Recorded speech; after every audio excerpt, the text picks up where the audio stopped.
with gin joints and all. You're busy living. I watched sea beams. I'm going to make him an offer he can't refuse.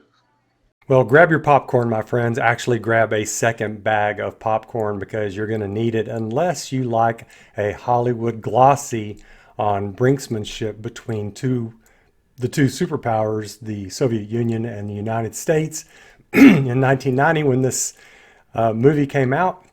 Or if you just like to watch Sean Connery speak English without a Soviet accent. You sent the signal. Or speak a couple of words in Russian, which he does a lot in this movie. Or watch Alec Baldwin mug for the screen and eat it up in hokey dialogue. Well, sir, I was just thinking that perhaps there's another possibility we might consider. I mean, this is bad. Maybe bad is going too far. This is an average movie. It is Hollywood trying to make Das Boot, which was an amazing movie.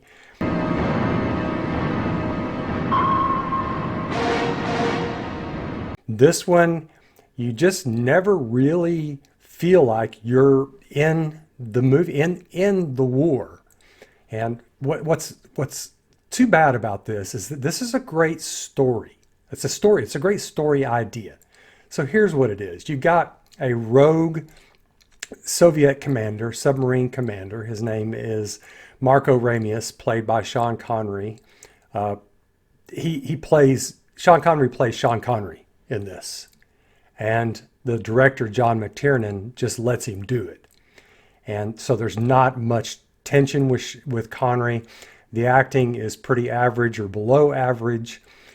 And anyway, it's about him possibly defecting over to the Americans with his sub. His sub is the newest nuclear sub with nuclear tipped warheads, and it's so amazing that it's so quiet that it may actually be able to slip past the American underwater defenses and scurry up to the east coast of America with its nuclear tipped warheads.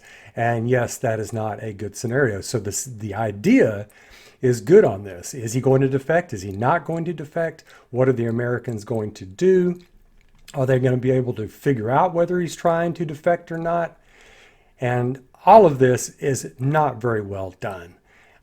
You've got sort of an overblown war room scene with Alec Baldwin shouting.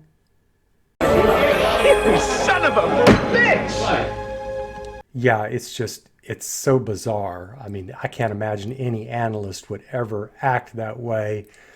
But it's Hollywood. It's John McTiernan trying to, I don't know what he's trying to do, frankly. I mean, it's so shallow. But what really sort of started upsetting me about this movie to begin with was that they start out with subtitles. And that's a good scene there on the nuclear sub with Marco Ramius, played by Sean Connery, there at the beginning. And his executive officer, played nicely in the movie by Sam Neill, and who actually did seem like a Soviet. So it starts out that way, but evidently McTiernan decided that American audiences would not want to see subtitles and every time they're speaking Russian. And so the movie actually goes back and forth between Russian speaking and English speaking on the sub between the Soviets. The worry is the Americans. We meet the right sort. Which is just unsettling, and it's jarring. It's continually jarring. It's like, no, give me Das Boot, where I have to read the subtitles. Yeah, not crazy about reading subtitles, but it gives it authenticity. So you lose that authenticity with this movie. Worse than that is several of the crewmen for Ramius on his Soviet sub sound just like an Englishman or an American. Turn it massive in 7, 6, 5, 4. Yeah, and so that's jarring. They're not even speaking with sort of a Soviet dialect accent, which Sean Connery himself doesn't do. And again, McTiernan should have corrected for that on this. He should have had them go through some sort of training, but you're constantly jarred back into these guys aren't Soviets. And you need that. You need that for the edge. And then you've got, of course, Jack Ryan, played by Alec Baldwin. He's a CIA intelligence analyst. He's the smartest guy in the room, you know, the type. And his acting is not convincing on this. He sort of overplays it. He's a little bit too smug. Sort of has that Alec Baldwin smugness a little bit. There are occasional moments where he plays it well, but it just doesn't come across. You know, there's no grit in this movie. There are some tense scenes, but those are few and far between. And with the story of this sort of almost impending doom, you would really expect a lot more drama in this. But there's not, and even, I mean, it's got an all-star cast in this. I mean, it's got Sean Connery, Alec Baldwin, Joss Ackland, Tim Curry, whom I love, Peter Firth, Scott Glenn, James Earl Jones, and of course Sam Neill, Stellan Skarsgård, who I love.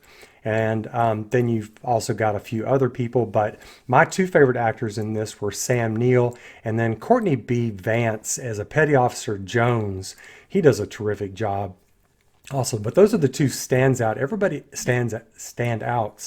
Everybody else is pretty average on their acting, but one of the main problems with this is just the writing also. The directing is not very good, though there's occasionally good cinematography on this, nothing like Das Boot. And the writing is clunky. We get some buckaroo. I mean, you've got Sean Connery here talking about buckaroos. I mean, come on. I mean, it's just, oh my God, what is that? Just like a hats off to Americans? There's the cowboy. He's going to talk about us Americans as buckaroos. It's just a little bit too much. So there's not really much to say about the musical score. It's not like Das Boot again, which has a phenomenal musical score. So because the drama is interspersed on this, and there's not a bunch of you don't get that sort of claustrophobic, tense feel of being inside a submarine on this movie. And because you don't get that, and because of the language being screwed up on this, you just really never feel like you're there with Hunt for Red October. Red October, by the way, is the submarine, the nuclear submarine, the Soviet one, that has the new technology, the new quiet silence technology. So, yeah, the Americans are either trying to destroy the submarine or trying to get it, if he is in fact trying to defect. And I'm not telling you, obviously, because I don't want any plot spoilers on this. But if you want just a movie with a lot of great actors in it and a sort of overriding concern for global safety, then I guess this movie's for you. I'm going to give it 4 popcorns out of 10. It's not well done.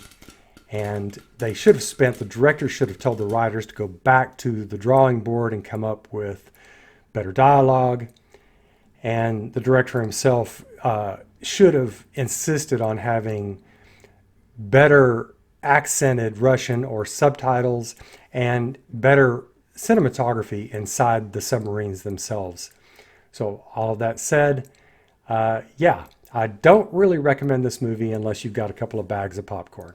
Okay, I'll catch you soon at the cinema next time. Take care of yourselves. Bye now.